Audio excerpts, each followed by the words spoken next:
La direcció ens ha convocat per explicar-nos que no negociar la implantació d'un nou sistema de bonus per la xarxa. Tota la plantilla a banca comercial passa a estar escrita al nou sistema de bonus que marca diferències entre col·lectius que tenen retribucions variables diferents i ara també targets diferents. El nou sistema permetrà consultar mes a mes els reptes i el bonus, però el target no serà públic. Això és transparència? Per què ha de ser un secret? La direcció es nega a negociar amb la representació de la plantilla el sistema d'assignació de bonus. Serà perquè unes condicions no regulades debiliten el sistema o perquè sense acord la direcció pot fer i desfer el seu aire?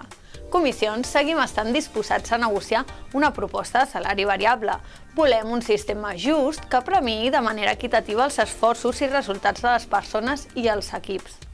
Creiem en una fixació justa d'objectius i reptes, ja que uns reptes per sobre de les possibilitats reals afectaran molt l'objectivitat del sistema. Una treballadora del servei de neteja d'una sucursal bancària de Toledo va morir fa uns dies després de rebre un tret quan 3 lladres intentaven atracar l'oficina.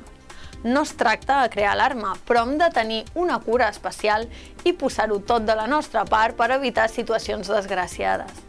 Per evitar riscos, hem de tenir cura abans d'entrar a l'oficina, no entrar sols o soles i observar l'entorn. No s'obrirà l'oficina fins que tot l'efectiu estigui guardat en els dispositius en retard. Durant la jornada s'ha de tenir activat el control d'accés a les oficines i no tenir efectiu fora dels dispensadors, dels caixers o de la caixa forta. Després del tancament, s'ha de tenir especial cura quan hi hagi persones que vulguin quedar-se i no obrir a ningú després de les 2.